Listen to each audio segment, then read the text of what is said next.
morning, everyone. My name is Paul Auditor. I'm the Director of Media Relations here at the Bank of Canada. I'll be moderating this press conference about today's interest rate announcement and the publication of our monetary policy report. Le gouverneur Macklem va prononcer une déclaration préliminaire et après on va tourner aux questions. After his opening statement, Governor Macklem and Senior Deputy Governor Carolyn Rogers will be happy to take your questions. So at this point, I will turn it over to Governor Macklem for his opening remarks. À vous la parole. Thank you and good morning. I'm very pleased to be here with Senior Deputy Governor Carolyn Rogers to discuss today's policy announcement and our monetary policy report. Today we raised our policy interest rate by 25 basis points to 5%. We are also continuing our policy of quantitative tightening. This decision reflects two broad considerations. First, monetary policy is working, but underlying inflationary pressures are proving more stubborn. We have made considerable progress in the fight against inflation. CPI inflation has fallen from a peak of 8.1% last summer to 3.4% in May.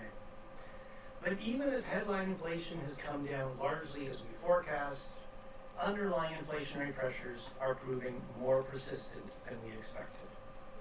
Higher interest rates are needed to slow the growth of demand in the economy and relieve price pressures.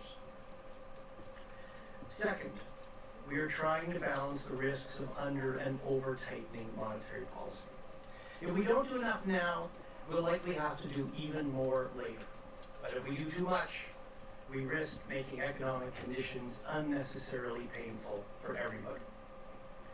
We've come a long way, and we don't want to squander the progress we've made. We need to stay the course to restore price stability for Canadians. Cette décision reflète deux grandes considérations. Premièrement, on a fait beaucoup de progrès dans la lutte contre l'inflation. La politique monétaire fonctionne. L'inflation mesurée par l'indice des prix à la consommation est passée du sommet de 8,1% l'été dernier à 3,4% en mai. Mais même si cette baisse est généralement conforme à nos prévisions, les pressions inflationnistes sont plus persistantes que prévu. Il faut des taux d'intérêt plus élevés pour ralentir la croissance de la demande et alléger les pressions sur les prix. Deuxièmement, on tente de bien doser notre resserrement monétaire. Si on n'a fait pas assez maintenant, il faudra probablement en faire encore plus par la suite. Et si on en fait trop, on risque de créer une situation économique inutilement difficile pour tout le monde. Il ne faut pas que nos progrès ne servent à rien. C'est pourquoi on doit garder le cap si on veut rétablir la stabilité des prix pour la population canadienne. Laissez-moi vous expliquer ces considérations et quelques points clés des délibérations du Conseil de direction. Depuis le début de l'année, la croissance mondiale a été plus forte que prévu. La baisse des prix de l'énergie et du taux d'augmentation des prix des biens ont aidé à ralentir l'inflation dans le monde. Mais il y a encore des pressions inflationnistes dans le secteur des services. Elles sont alimentées par la demande robuste et les tensions sur les marchés du travail. On estime que la croissance économique mondiale en 2023 va dépasser nos prévisions de janvier et d'avril. It's a similar story in Canada. Growth has been surprisingly strong and the economy remains in excess demand. Consumer spending on services remains robust. And while spending on many goods that are typically sensitive to interest rates has slowed, it has not slowed by as much as we expected. The housing market has also seen some pickup in activity. Several factors appear to be supporting household spending. The labor market remains tight, even if there are some signs of easing. The unemployment rate has increased slightly, but remains historically low, and wage growth has been between 4 and 5%, higher than what is consistent with price stability. Many households also accumulated savings since the beginning of the pandemic. Some households have cut back on spending because inflation and higher interest rates have eaten into their budgets, and some are being severely squeezed. But for many, larger savings may be acting as a buffer and supporting consumer spending.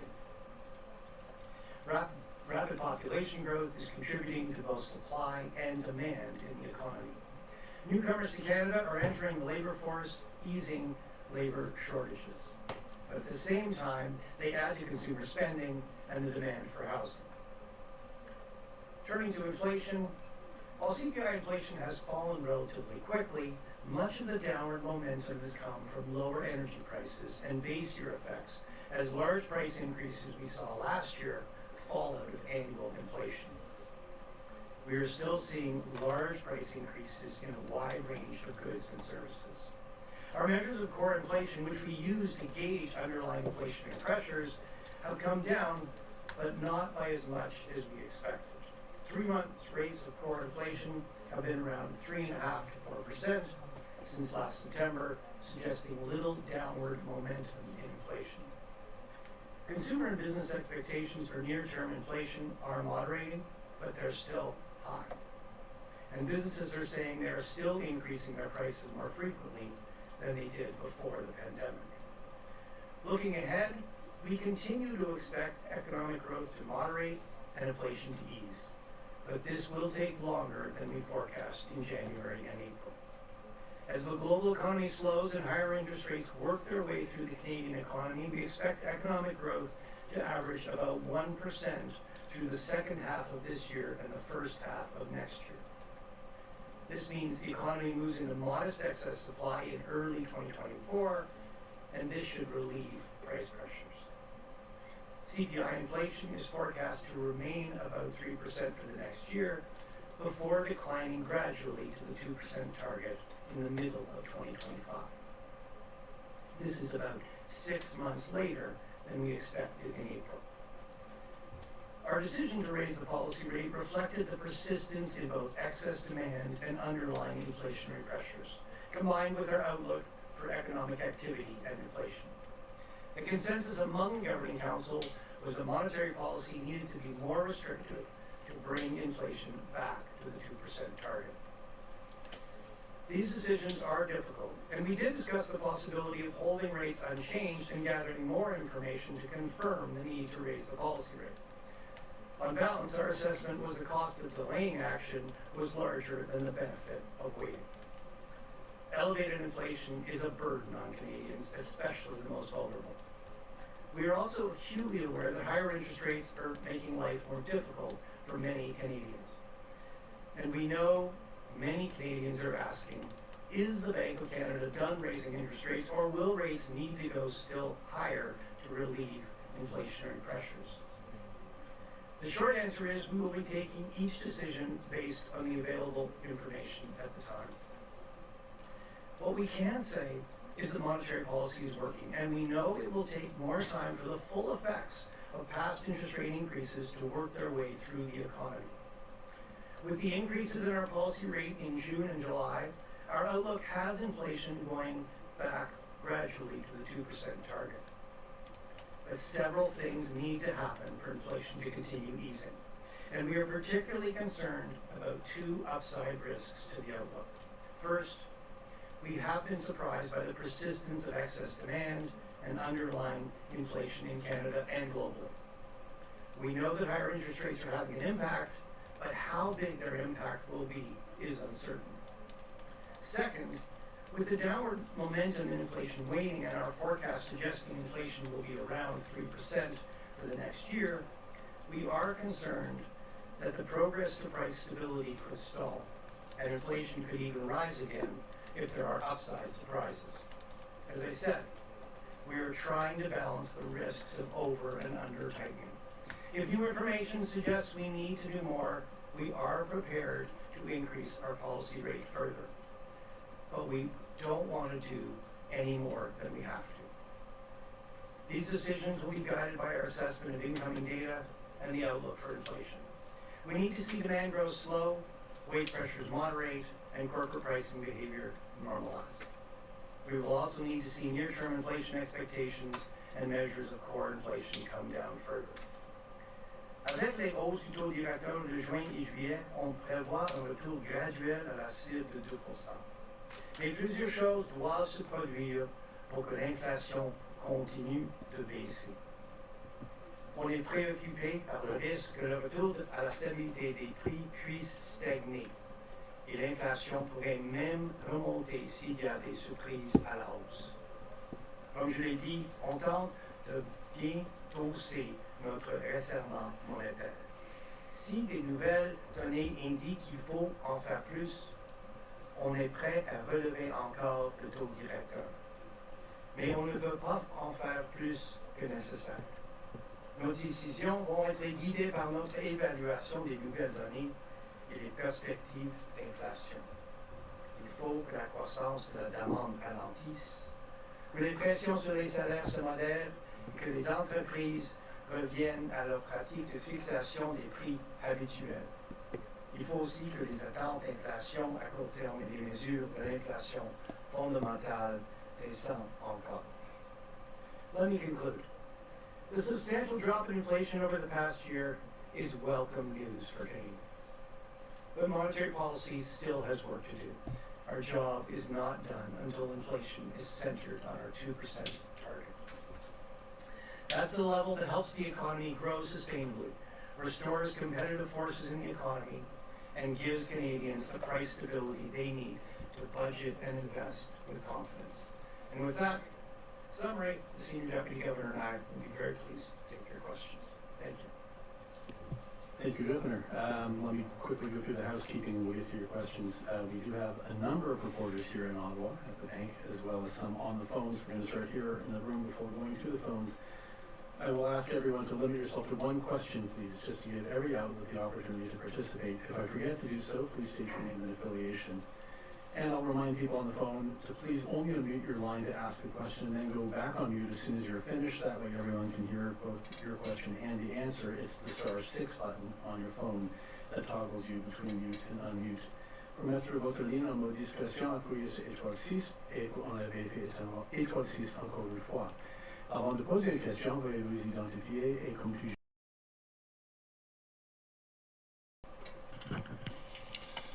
Hi, Governor. Thanks for talking to us today. I'm a bit torn as to which question to ask. Let me ask this one. A few months ago, in January, you paused rates, and when you did, you indicated that it would be a pause. And since then, we've seen the housing market recover. And you said today in the statement that it's adding to inflation. Do you think that it was a mistake in your messaging in January to say that? Should you not have maybe just said, we're not raising rates today, but we're going to keep watching things? Well, let me just remind you what we said in January, what the situation was in January. In January, we had over the previous 10, 11 months, raised rates very forcefully. It was the most rapid increase in the Bank of Canada's history. And so it made sense to pause. We know monetary policy works with a lag. We knew it was going to take some time for those rapid interest rate increases to feed through to the economy. What we said at the time is, yes, we're taking a conditional pause to assess whether we've raised rates enough to restore price stability. As I said, I think that made a lot of sense over time. What we've seen in the subsequent 5 months is that, I'd say for the first few months, data was coming in largely in line with our projections, but in the last 2-3 months, what we've seen an accumulation of evidence pretty consistent across a range of indicators that there's more excess demand in the economy. Excess demand is proving more persistent. Underlying inflationary pressures are proving more persistent. So in June, we raised by 25 basis points. Obviously, we've raised a further 25 basis points today. What we're saying now is that we're taking it one decision at a time. We've laid out our forecast for inflation. We've been clear about the indicators that we're following, and we're doing our best to balance the risks of under and over tightening. Thank you. We'll now go to Nishu Almalis from the Canadian Press, please. Hi, Governor. Kind of related to that question. The new forecast for inflation suggests rates aren't going to come down anytime soon, or at least not the same timeline that people may have expected previously. Can you talk a little bit about what today's rate hike and the new projection means for interest rates moving forward, not just in terms of like how high they'll get, but in terms of the impact having elevated interest rates for longer might mean for the economy? Well, look, the short answer is the same answer to the previous question. We're going to be taking each decision one at a time. We're going to have, we'll take each decision based on the best available information on that time. What can we say? What we can say is, what we see is that monetary policy is working. Inflation's coming down. We also know that monetary policy works with a lag. So we know that the full effects of the past interest rate increases we've already done have not fed through. We will be seeing that impact going forward. The other thing we're seeing, though, in the economy is that those underlying inflationary pressures, they are stronger than we expected. With the increase in our policy rate in June and July, our own forecast has inflation hovering around 3% for the next year, and then coming down gradually to the 2% target in the middle of 2025. So, I mean, what does that mean? I think it means that we think we're close, but what I would highlight is that there are a number of things that have to happen for that forecast to be realized. There are a number of things that have to happen for inflation to ease back to target.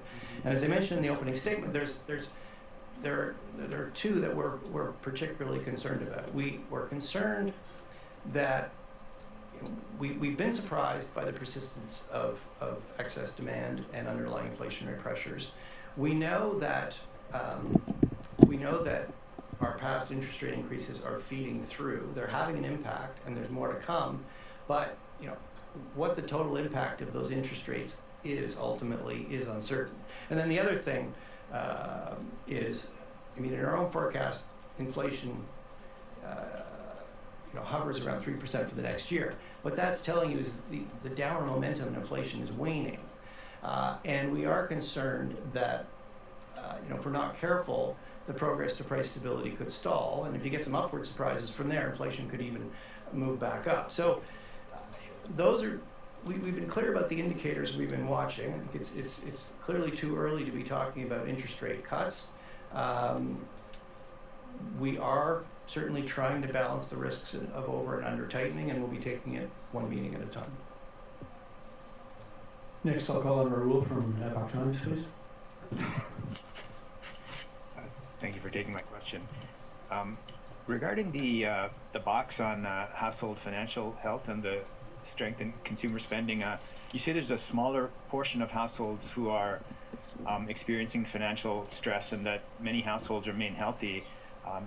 In a way, it sounds too good to be true, but I would think this is contributing to the consumer spending, which remains strong. But how does this match up with other reports of more than half of Canadians being less than $200 away from being able to pay their monthly bills, and does that factor into the Bank of Canada's decision to raise rates again because you feel that household financial stress is limited? Well, Ro, we see some of the same headlines that you see, that you're talking about, and it's one of the reasons we did the work that contributed to the box you're referring to in our monetary policy report. We wanted to take a bit of a deeper dive. When we're looking at our forecast and in general the work we do, we deal a lot in sort of aggregate numbers and averages, but we know that inflation and interest rates, the response to inflation, affect people very differently. And in particular, we know, we have said this many times, we know that the most vulnerable Canadians are the ones that are hurt most both by inflation and by higher interest rates. So that's what that box was designed to do. We also survey Canadians, and we've included some of the feedback we get in our surveys in our monetary policy report. But what we're looking at in that box is the data. And really there's two things that we think are helping buffer many households from both inflation and interest rates, and that is the savings they accumulated over the course of the pandemic. You can see 3/4 of households have accumulated quite a bit more savings than they had prior to the pandemic. And then the other thing that we think is supporting basically confidence and buffering Canadians from some of the impacts is the strong labor market. People feel confident about their jobs and their income, and many are seeing wage increases. So we definitely think those two things are contributing both to reducing the financial stress for some, and also contributing to that consumption that we talk about.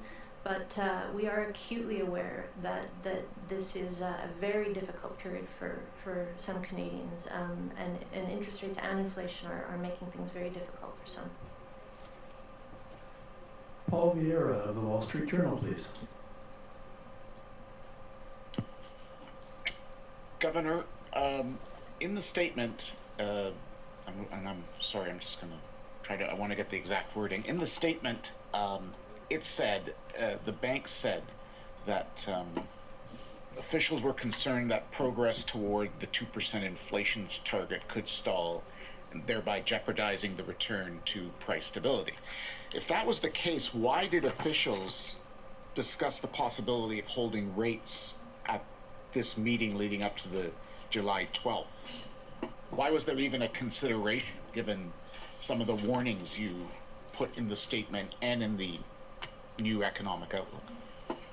Well, Paul, I think that really reflects the fact that we're trying to balance the risks of under and over tightening. You know, we know that if we don't do enough now, we'll likely have to do even more later.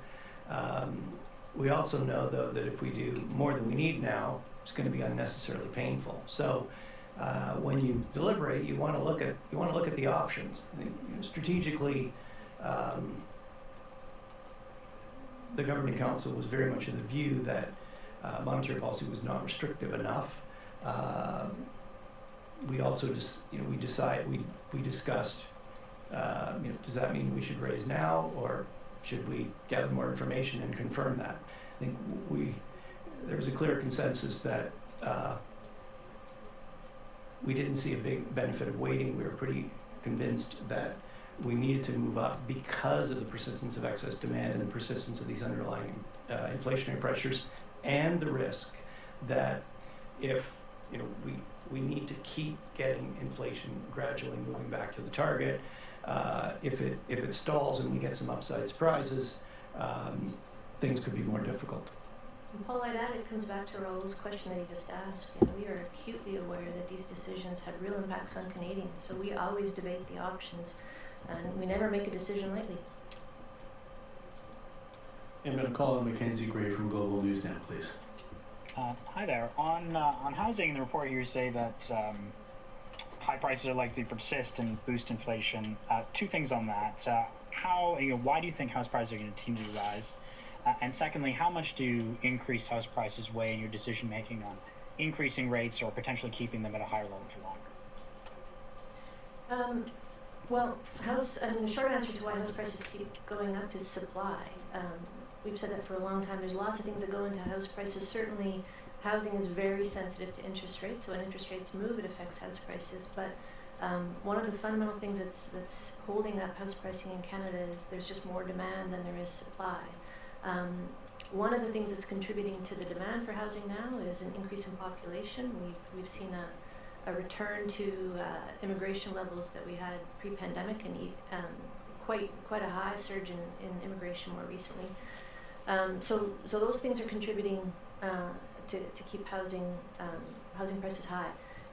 Housing is a component of overall inflation, but we target inflation. We don't target house prices, and we don't target any one sector or one item within the CPI basket. Mark Rendell, Globe and Mail, please. Thanks for taking the question. In terms of the growth outlook, it looks like growth in the second half of the year and in the first half of next year around 1%. That doesn't look like a big contraction. We still haven't got that recession that people were talking about last year. Based on the new growth forecast, is this a soft landing scenario, or is a recession still a possibility on the cards? So, as you said, we've got growth, demand in the economy has surprised us on the upside. You can see that our growth forecast for this year is revised up. We still think, though, that the increases in interest rates are feeding through the economy. We still think growth will slow. As you indicated, we think growth is going to average around 1% for the next year before picking up after that. So what that's telling you is, in our forecast, there is a path back to price stability while maintaining growth. So there is no recession. We need a period of growth below trend, below potential, to let supply catch up with demand. That's what's going to relieve those price pressures. But we do think that there's a path back to price stability with the economy still growing. Okay, next I'm going to call on Greg Quinn of Market News, please. Good morning.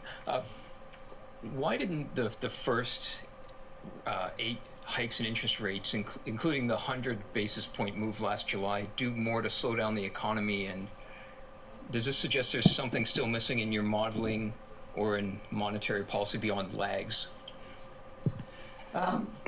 Well, Greg, I think we have to be a little bit humble about exactly how the monetary transmission mechanism is working. But I think what we see is that we see monetary policy is working. Inflation has come down a lot. It was 8.1% last summer. It's 3.4% now. So it is working. And if you look under the hood, you can see that it's working where you'd expect it to work. I mean, when we raised interest rates, we saw housing slow quite sharply. You're seeing most interest-sensitive goods, so things that people buy on credit, household appliances, furniture, you have seen demand for those things slow.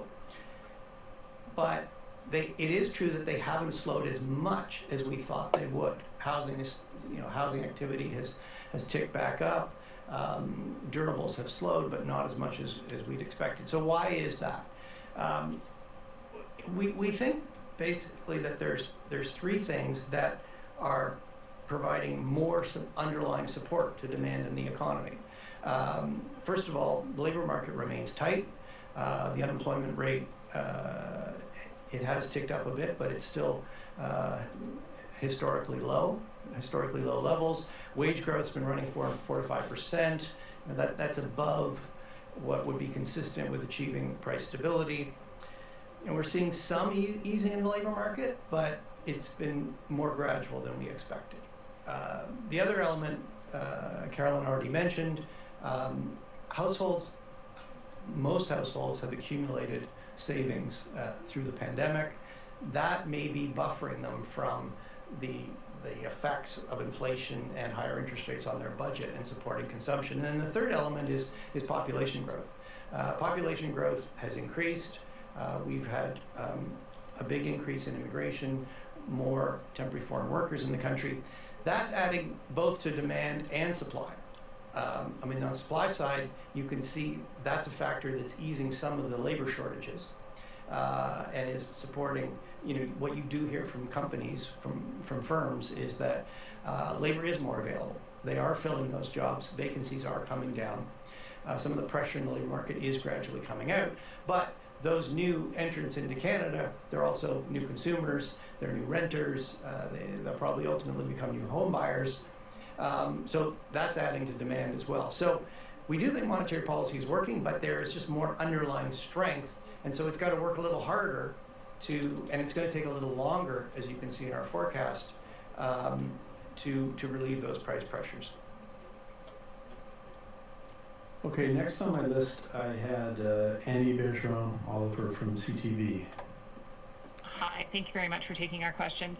I'm just wondering what your message is to middle-income Canadians who feel frustrated and feeling the daily pinch of high interest rates, whether it's trying to buy a new car or buy new furniture on payments. And this is only made worse by high inflation, especially when it comes to food. Look, I understand that, we understand that there's no easy path to restoring price stability. We understand that inflation's a burden on Canadians. And we also understand that higher interest rates are squeezing many Canadians. You asked me what's the message. I think there are three key elements to the message. The first is inflation has come down a long way since last summer. And that means the cost of living this summer is rising a lot more slowly than it was last summer. And that is welcome relief to Canadians. But the second message is we know Canadians are still coping with large price increases for many of the goods and services they buy. And that's particularly affecting lower income Canadians because they have the least ability to afford it. One way to see this is if you look at the proportion of the goods and services in the CPI basket that are rising faster than 5%, it's a little over half. I'll say that again. A little over half the components of the CPI basket, their prices are rising more than 5%. So what is that?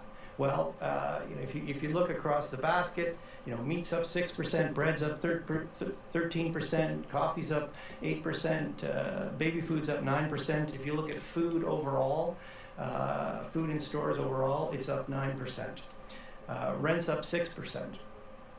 If you look at, there's also a range of other services that are over 5%.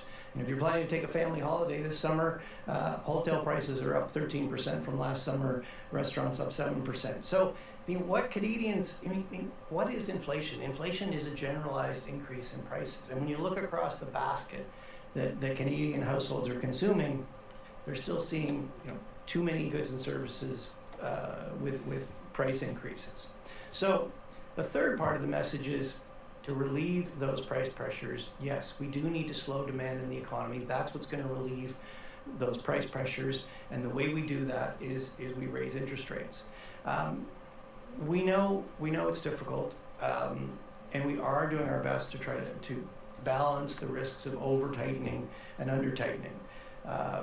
We are committed to restoring price stability. That is a benefit to all Canadians. We don't want to make it more difficult than it has to be. Ok, je vais demander maintenant si Francis, Francis Hébert-Bernier, indépendant. Bonjour, merci de prendre ma question. Vous dites que le marché du travail est encore très serré puis que les augmentations de salaire sont encore très élevées. Mais bon, ça s'est quand même relâché dernièrement beaucoup. Est-ce que vous pensez qu'on est près du but, encore très loin au niveau du marché du travail? Ça commence. L'ajustement commence. Les postes vacants ont diminué. Ils étaient très élevés. Ils sont encore élevés, mais un peu moins élevés. Il y a un graphique dans le rapport sur la politique monétaire qui montre le taux de croissance de main-d'œuvre relatif au taux de croissance de population. Et après une période de temps où le taux de croissance de main-d'œuvre était beaucoup au-dessous de croissance de population, mais maintenant c'est un peu en dessous. Donc ça suggère que l'ajustement dans le marché de main-d'œuvre commence. On anticipe que avec le ralentissement du croissance, du demande dans l'économie, on anticipe qu'on verra un marché de main-d'œuvre mieux équilibré et après un bout de temps, le taux de croissance des salaires va diminuer cohérent avec notre cible. Ça va prendre du temps et le message dans notre prévision, c'est cet progrès est un peu plus lentement que prévu. Okay, and our last question in the room is from Randy Tantong Knight of Bloomberg News, please. Hi, Governor. What are your thoughts on the current high levels of immigration that we're seeing? Do you see it as being more inflationary or disinflationary in the short run? The short answer is that on net, it's probably roughly neutral, but it's affecting different parts of the economy differently. So we're starting with an economy that's in excess demand. The economy's overheated. The immigration adds supply. It adds new workers. Immigrants coming, many of the immigrants coming in, the labor market's very tight. They're finding jobs very quickly. Some taking a little longer. But what we're seeing is the labor market is snapping up those new workers pretty quickly. That's adding to supply, and that is easing some of the labor shortages, the pressures in the labor market. And if you can ease the cost structure cost structure for companies, that helps ease inflationary pressures. On the other hand, these new immigrants, these new entrants into the economy, they're also new consumers. They're new renters. They're new home buyers. So it's also adding to demand. It's hard to know exactly what the net effect is, but I think the main message is that it's adding to both demand and supply. If you start in an economy with excess demand, you add both demand and supply, you're still in excess demand. And what we're seeing is that the excess demand in the economy is more persistent than we thought. And so it's taking, we've raised rates in June and July, and it's taking a little longer to get inflation back to target. Okay, we're going to go to the phones now. I've got 7 on the list, and I'd like to see if we can get through them all, please. We're going to start with Amber Canwar from BNN, please. Amber.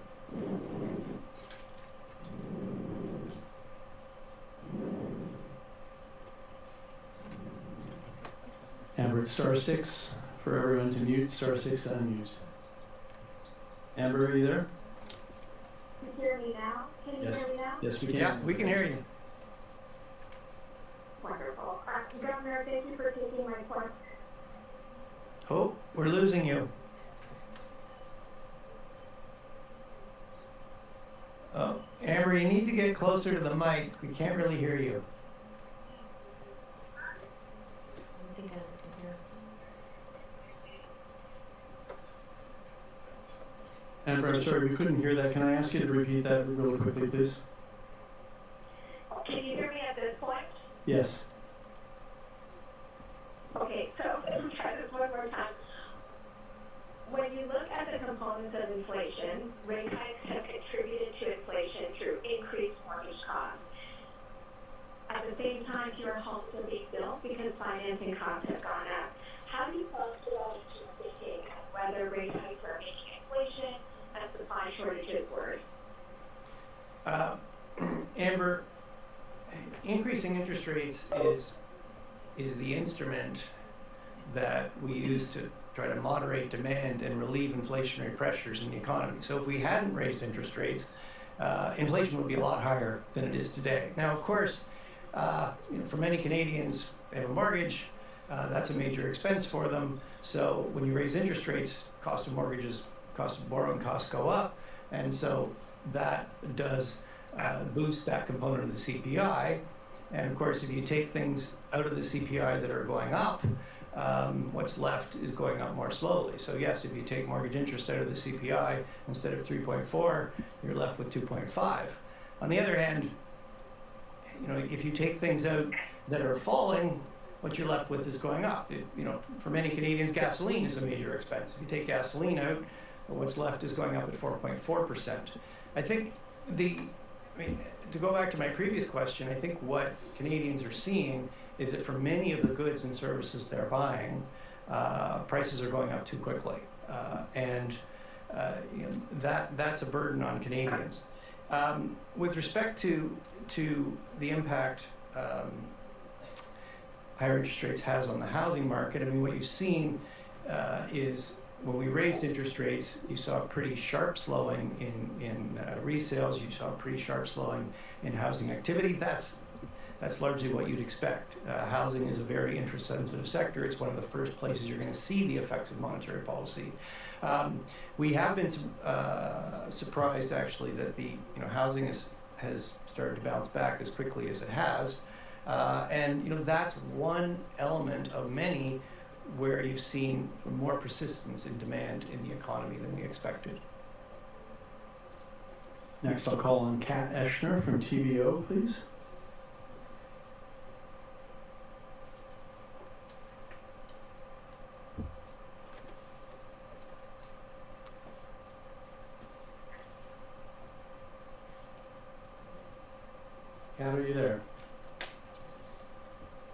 Okay, I'll come back. Let me call on Max Sato from the Mason News, please.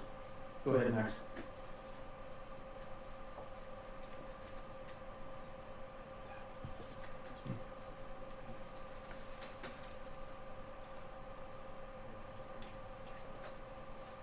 Remind everyone, *6 to unmute.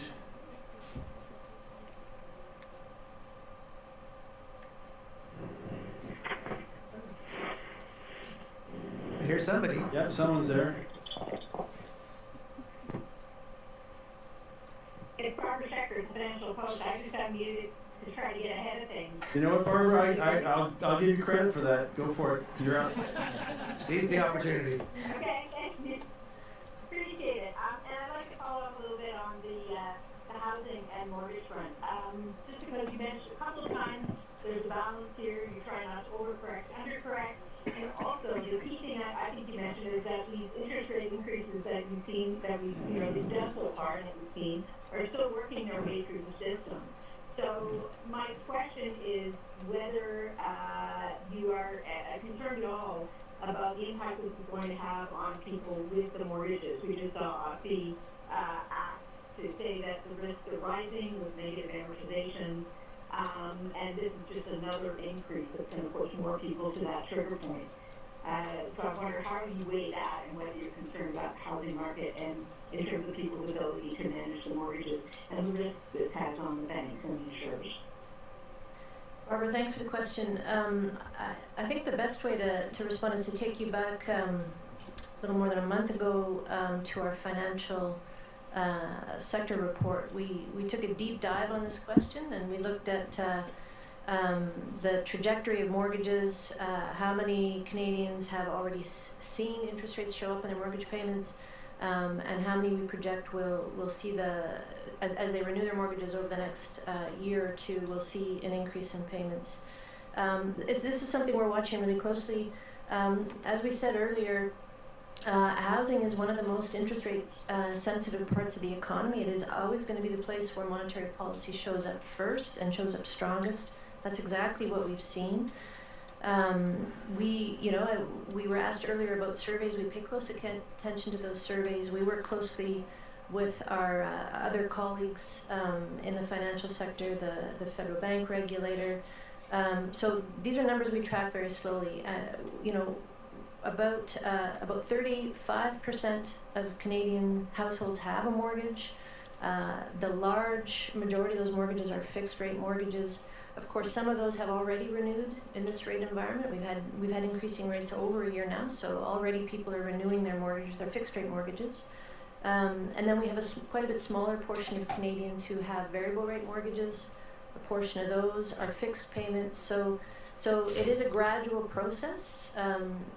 Interest rates will work their way through that portion of households with mortgages, and we'll be watching it very closely as it evolves. Okay, here's the list that I'm going to call. Kat Eschner, Max Sato, Robin Klister, Michelle Zedekian, and then Pete Evans. So hopefully everyone can be ready. Kat, if you're there, please go ahead.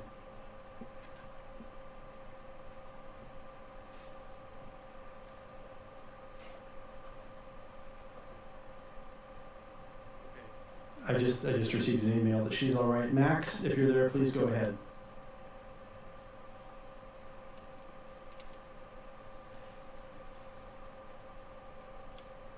Oh, this went in a lot faster than we thought. Rob McClister, please.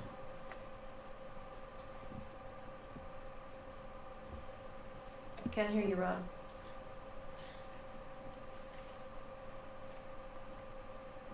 And, oh, there you are. Right now.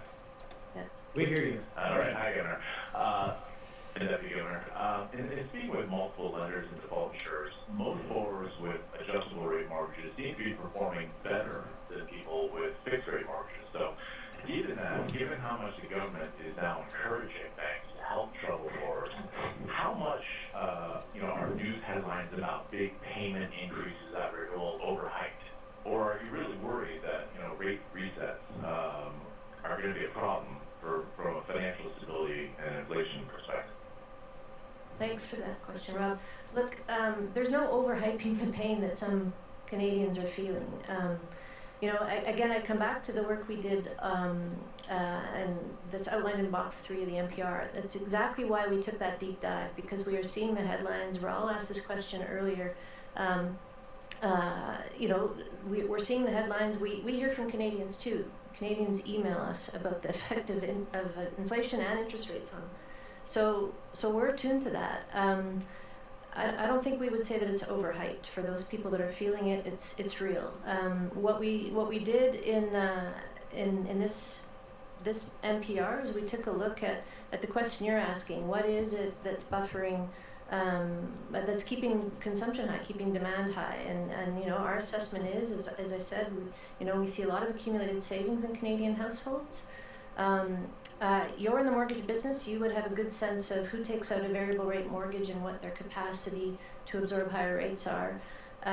It's possible that those are borrowers who are more prepared for variable rate or payment adjustments.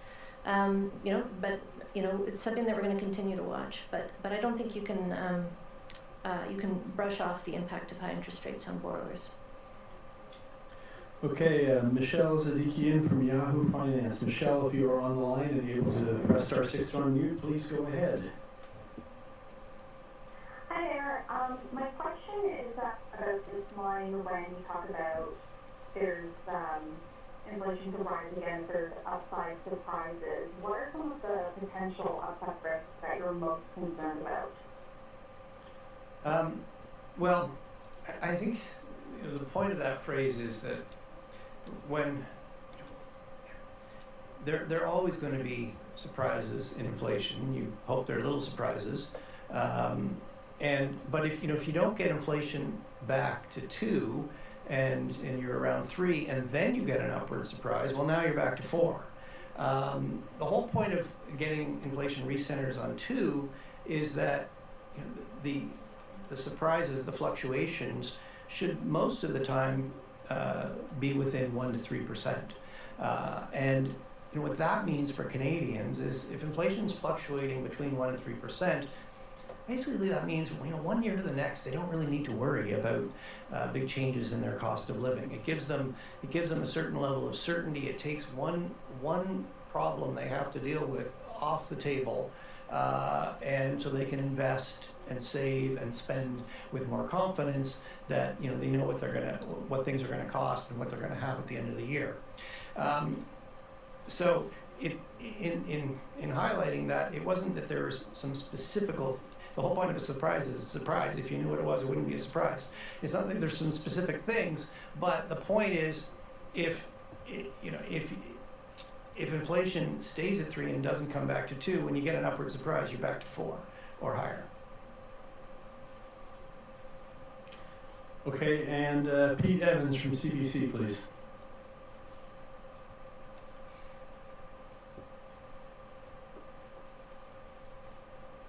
Hi, can you hear me? Yes, Pete, go ahead. Hi, if you check out mortgage costs, inflation is actually within the target range. So can you explain to Canadians who aren't economists how making those mortgage costs even higher is going to help bring down the cost of living? Do you worry at all about losing credibility with them, with the seeming disconnect between making things more expensive so you can make things less expensive? And if you can't, give me an answer in French if possible. Thanks. Oui, je peux répondre en français si vous voulez. L'explication courte, c'est que en montant les taux d'intérêt, ça c'est comment on baisse les pressions inflationnistes dans l'économie. Si on n'a pas augmenté les taux d'intérêt, l'inflation sera beaucoup plus haut que c'est maintenant. Le fait que nous avons augmenté les taux d'intérêt est un facteur important de diminution de l'inflation qu'on a vue durant l'année passée. Oui, vous avez raison. Si les taux d'intérêt ont beaucoup augmenté, pour plusieurs Canadiens, c'est un coût. Le coût de leur hypothèque, c'est à la hausse. Et si vous enlèvez quelque chose de l'EPC qui est à la hausse, qu'est-ce qui reste est moins à la hausse. Donc oui, si vous enlèvez les coûts des hypothèques dans les PC, c'est qu'est-ce qui reste augmente à 2,5%. Mais en même temps, si vous enlèvez quelque chose qui baisse, comme le gasoline, qui est important pour plusieurs Canadiens, l'inflation est plus haute, c'est 4%. Donc, ça, c'est pourquoi on regarde un grand panier, un éventail de biens et services en regardant l'inflation. Et c'est important de comprendre, l'inflation, ce n'est pas un changement dans un prix. L'inflation, c'est une augmentation généralisée des prix des biens et services. Et qu'est-ce qu'on voit quand on regarde le panier? Il y a plusieurs biens et services qui sont à la hausse de plus de 5%. J'ai mentionné plusieurs déjà. Nourriture en total, ça monte 9%. Rents, 6%. Les hôtels, 13%. Les repas au restaurant, 7%. Donc, l'expérience des Canadiens, c'est plusieurs biens de services. Encore, les prix montent encore trop. I'm just going to close with this as Max has emailed me his question. Is it possible for the Bank of Canada to bring inflation back to target while the housing market is relatively strong? We'll close there. Well, actually, what you can see in our monetary policy report I think it's table 2. Yeah, table 2. So you can see the contributions to growth from the various components: consumption, housing, business investment, government, imports, exports. So what you can see is that in 2023, we've seen a big contraction in the first half of 2023 in the housing sector. So housing actually contributes negatively to growth. 2024, you've already seen the housing market start to pick up. Our forecast has that continuing with modest growth. So in 2024, housing contributes positively to growth. Nevertheless, consumer spending slows quite a bit from what it was this year, and consumer spending is a lot bigger than housing in GDP, so the net effect is that growth overall slows. So the short answer is yes. It's not surprising that you know that monetary policy is going to affect the most interest-sensitive parts of the economy, housing being the leading example first. As housing adjusts to the higher interest rates, it will start to increase. It takes longer for monetary policy to affect consumption, and even longer, particularly consumption of services. That's still feeding through. That's going to dampen consumption growth even as housing grows modestly in our forecast. So we still have growth slowing and then picking up in 2025, but with housing growing gradually through that period. Okay, and that's going to conclude today's press conference. I want to thank everybody for their patience and apologies for the technical issues. Thanks again, as always, to the Governor and Senior Deputy Governor. And thanks to you for joining us. We will see you next time. À la prochaine. Thanks very much, and I hope you can have a good summer.